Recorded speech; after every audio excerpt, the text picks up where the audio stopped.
Welcome, this is Sananda. Let's begin with fear. I think it would be helpful to say something about what fear is. Fear isn't really one thing, it's lots of things. First of all, it's the unknown. And that can be quite useful as we consider what's happening in the world at the moment.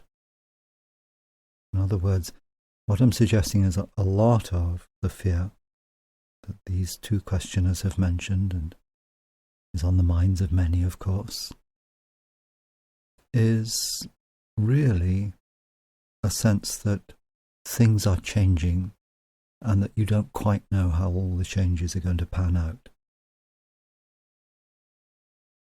Now, I'll come back to that, but let's just talk a little bit more about what fear is. It's a very good, a very useful definition of fear, as it's a place within you that is not yet experiencing as much love as it could.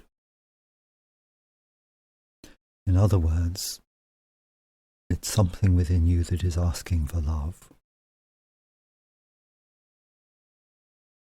So it's the unknown, it's something that wants to be loved. At another level, at the physical level, fear is a physical state. Interestingly, if you notice how your life is, if you notice the experiences you've had in times when you've been frightened, what you'll probably notice if you examine the memory is that at the time of maximum danger, you weren't frightened. You may have been very alert, but probably most times you'll find that the fear came after or before the time of greatest danger. So there may have been a sense of impending danger, that unknown I was talking about, and all sorts of fear responses within the body. And then after the time of danger, probably, again, all sorts of fear responses. So although it can seem as though fear is associated with peril, from your body's point of view, actually it's much more associated with processing peril, preparing for peril, or dealing with peril afterwards, dealing with what happened, integrating that experience. So here too, your body has some useful things to communicate to you, more about what fear is. And when you consider the fear that both questioners mention, fear floating around in the world, it's, I'm suggesting, not really about the events themselves that are happening in the world, but it's more about that sense of trepidation, fear of what might be coming, but also, and this is very important, that sense of the potential for fearful events that many of you are experiencing is actually giving you an opportunity to release fear from within your own being. Specifically, it's giving you the opportunity to revisit, to process old experiences of peril that possibly you never had an opportunity to process before, or that you didn't completely process. So consider this. As you know, you live in a world of movement. Your planet spins and it moves around the sun. The sun is moving in a great, beautiful sweep along with the rest of the stars of the galaxy, all around the circle that the spinning galaxy makes, and that galaxy is on the move as well. Your galaxy, the Andromeda Galaxy, are drawing closer in every second, and so on. Everything moving in relationship to everything else. Very beautiful. What that means is that all the while, you on planet Earth are moving through fresh volumes of space. So that although it might seem as if in your orbit around the sun you're just going round in a circle again and again and again, because everything else is moving, as you move around the sun in that repeating orbit, you're actually also moving through fresh volumes of space, places where the Earth, the sun, have not been before. Or if they've been there before, a very, very long time ago, when that space was in a different state. So you're encountering all the time new volumes of space. Now, this comes back to the question about environment. There's more to say about environment, but let's begin with this. To say that you, on planet Earth, find yourselves in a fresh environment, the whole planet in a fresh environment at every moment. It's fresh to you, but it's been, so to speak, used before. Others have been in this space that your planet is currently passing through before. So if we take a very broad picture of what's happening, what we can say is that the Earth has been in volumes of space for thousands of years that have held a resonance or an echo of ancient trauma. Difficult experiences happened in these spaces the planet has been passing through, and you with the planet.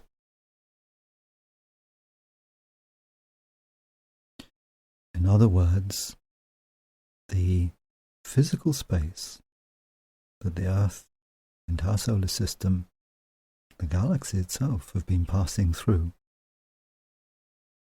hold frequency patterns of trauma. And now, in the recent past, Earth, the solar system, the galaxy is beginning to move beyond those volumes of space that held trauma. So in a certain way, you could say that you as humanity are suffering from post-traumatic stress disorder. You've been living in spaces that were still trembling, if you like, with the memory of fearful events, and you yourselves picked up on that, became part of your energy field as humanity. It led you to experience more intensely than before the sense of separation. And with that sense of separation comes the fear, the consideration that the other is the enemy. So you found yourselves not entirely, not at every level of your being, not through and through, like something written through a stick of rock. You know, you're not sticks of rock with fear written through. You experience fear, but you are not intrinsically fearful beings. So, whilst you were in those states of resonating with the vibration of past trauma, and that wasn't your trauma, it was there, you picked up on it. Whilst you're in that state, it was difficult for you to process it. What you're finding now is that you're emerging from those states, and something within you knows this. For many of you, it's quite a conscious awareness. For others, subconscious. For humanity as a whole, there's a kind of awakening to an awareness that you have left behind these vibrational fields of past trauma. that therefore it has become safe for you to feel the fear. So in the time of peril,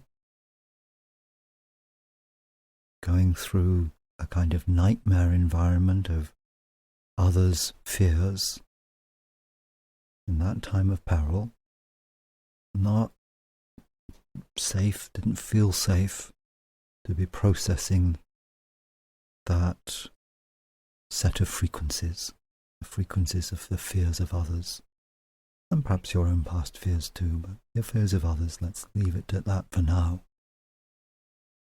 Now, emerging from that, those fears feel safe to make themselves felt by you. As beings, the way in which you're currently operating is to create environments, experiences, states of consciousness that are outward manifestations of your inner being, all that you're experiencing within. Consequently, collectively, you are doing some very interesting things at the moment. You are creating a whole range of potentially fearful outcomes, sources of fear, potential for disaster.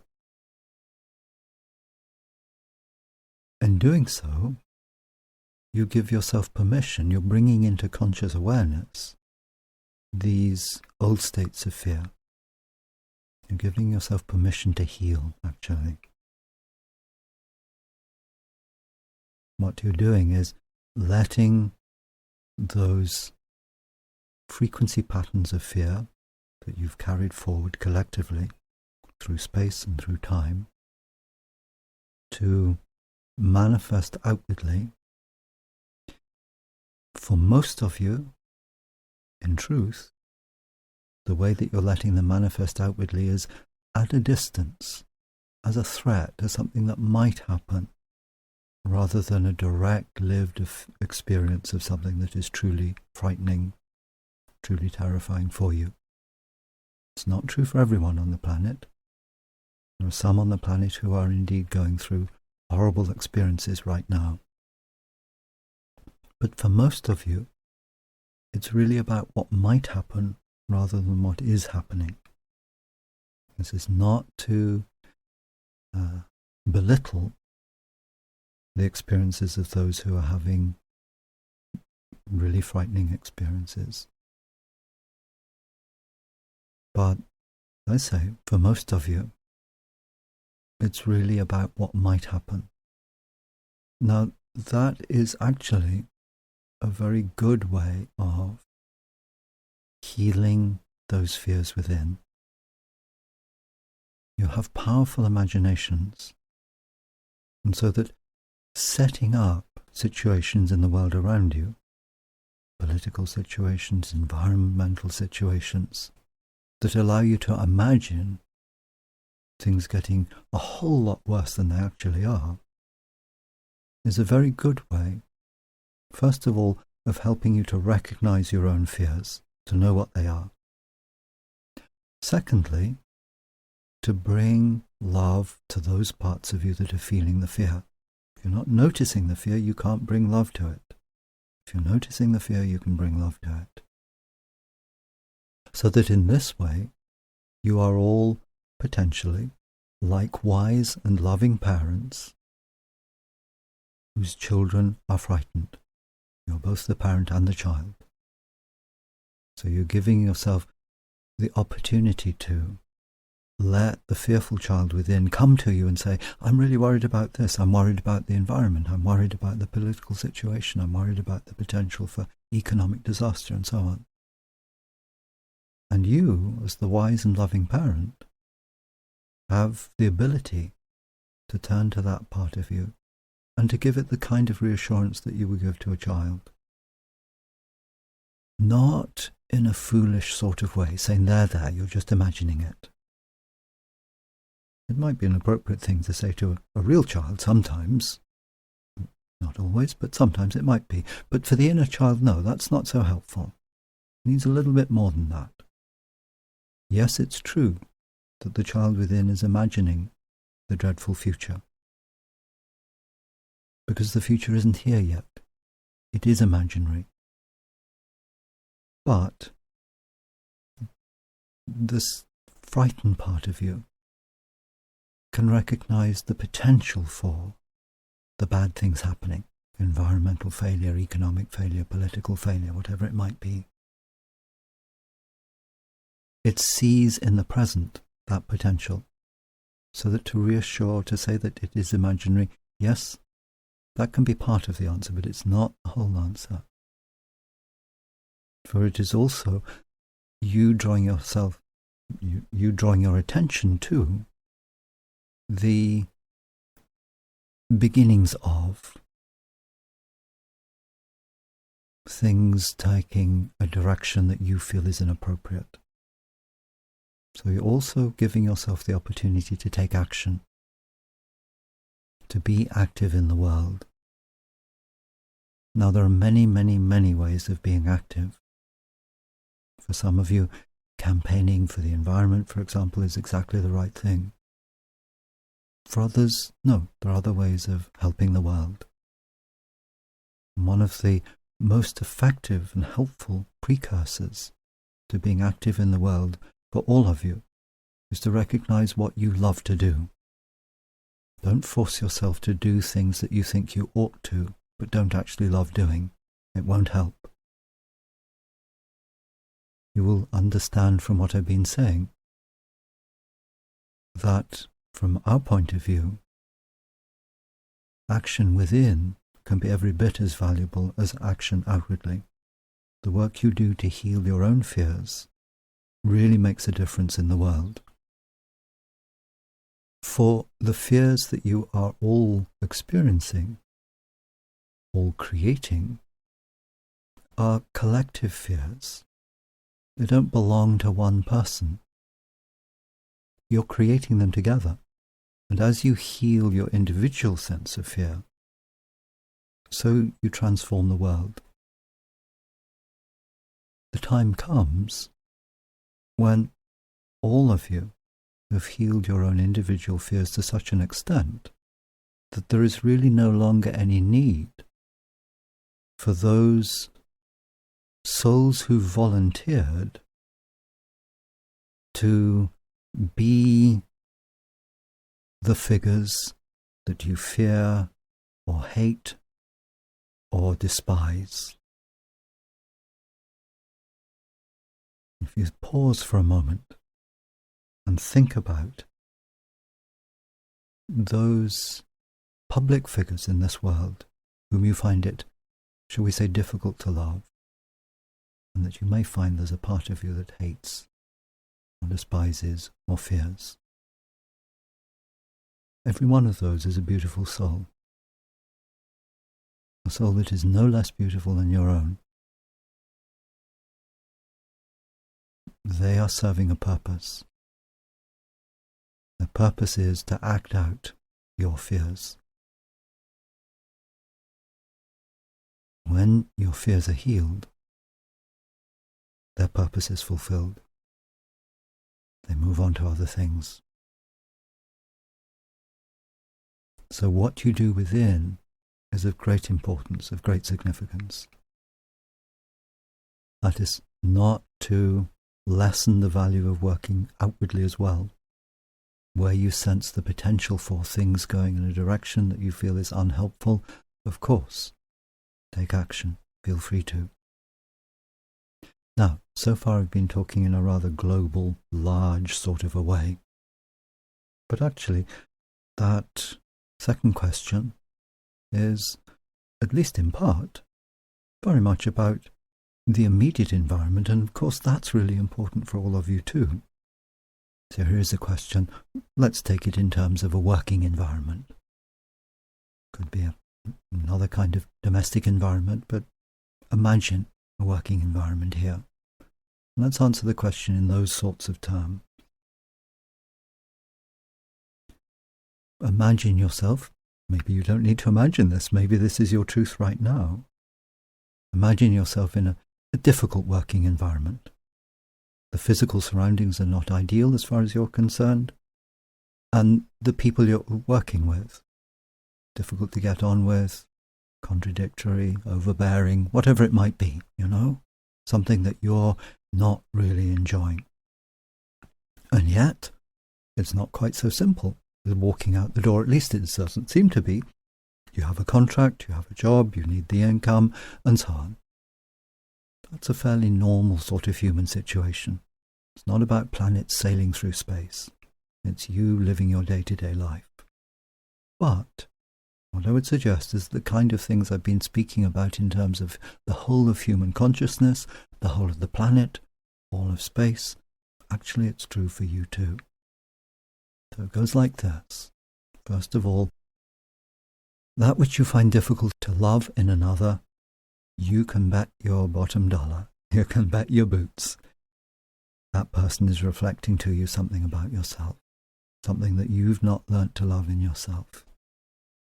That's not always comfortable to consider, but it's always going to be true. You don't need, however, to take it too literally.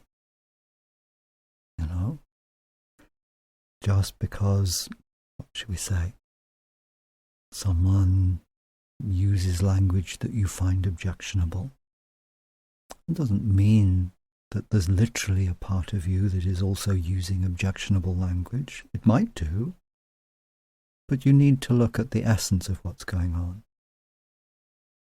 The objectionable language may be, from your point of view, all about disrespecting the boundaries of other people.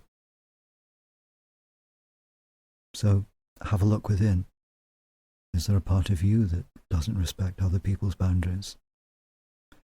Is there a part of you that doesn't respect your own boundaries? Maybe about your relationship with yourself as much as your relationship with others. Consider that. And even if you can't immediately do anything about the person who's swearing a lot, you can change your relationship with yourself or look at ways in which you may not be respecting the boundaries of others and put your best effort into changing that, respecting your boundaries, respecting the boundaries of other people. It may not bring the immediate changes that you desire, but it will bring change of some kind. Even if the situation doesn't change, your relationship to the situation will change.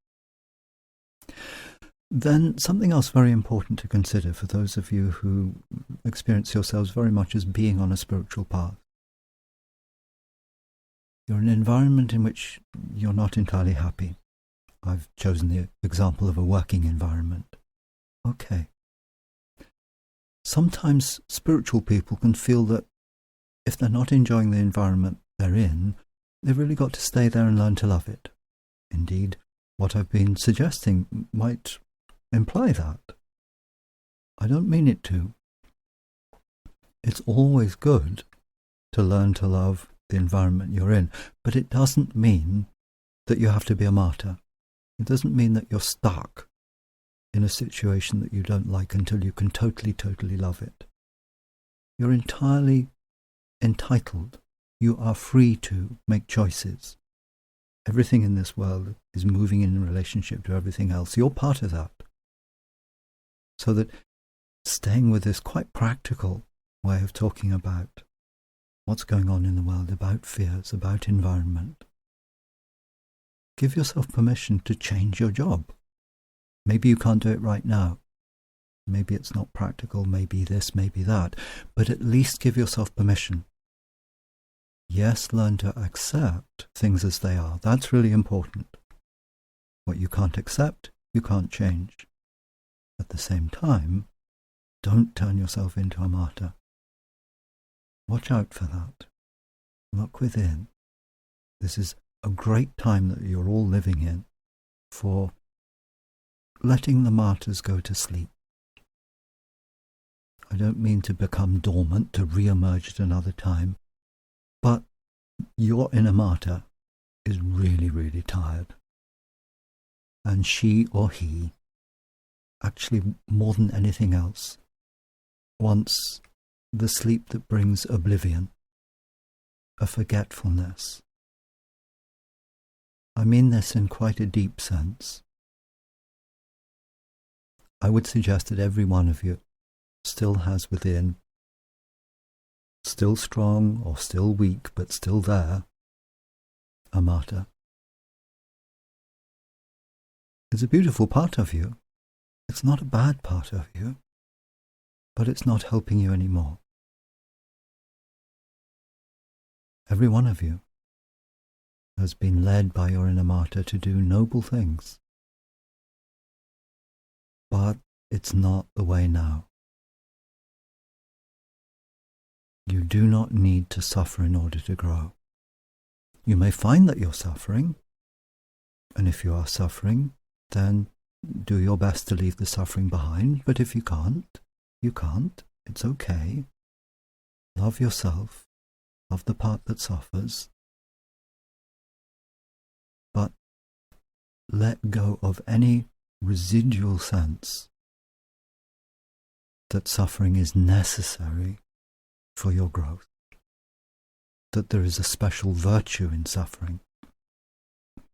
If you're suffering, make the best of it, of course. You know, if you've broken your leg, it hurts, and it's going to take its own time to heal. And while it's healing, at the very least, it's going to be a bit of a nuisance for you. So there's some suffering, and you can't get around it. Right now, you don't have a magic wand that can mend a broken leg in half a second. You have to let your body process that as best it can in its own time. So accept all of that. And if there is something that having a broken leg can teach you, then learn it. That's great. But don't get into the situation of thinking that having the broken leg is a necessary thing for your betterment. It isn't. Now, there we're just touching very peripherally on karma, but we'll leave karma for another time. Indeed, there's a whole lot more to say about relationship with environment. That'll have to wait for another time too, as we've come to the end of our half hour. So although those answers are incomplete, they are, I trust, partial and have some use for you. So for now, I'm going to say, go well with much, much love. Thank you for listening.